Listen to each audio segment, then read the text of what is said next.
Movies में तो हमें पता है फेक स्टंट होते हैं, लेकिन कभी कभी रियल लाइफ में हमें ऐसे स्टंट देखने को मिल जाते हैं। जैसे कि जब अमेरिका के स्टंट ड्राइवर टेरी ग्रैंट ने 2 व्हील्स पर गाड़ी चलाई तो लोग अपनी नज़र वहाँ से नहीं हटा पाए।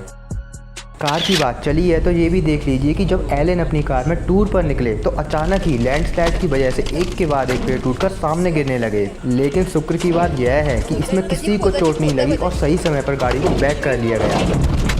बात सिर्फ यहीं पर ख़त्म नहीं हुई दोस्तों, गजब तो जब हुआ जब एक जीप ड्राइवर ने इतनी सही दूरी पर ब्रेक लगाई कि जरा सी देर हो जाती तो शायद सामने वाले इंसान को उसका खामियाजा भुगतना पड़ता। ऐसे ही और अमेजिंग मूवमेंट देखने के लिए चैनल को सब्सक्राइब करें।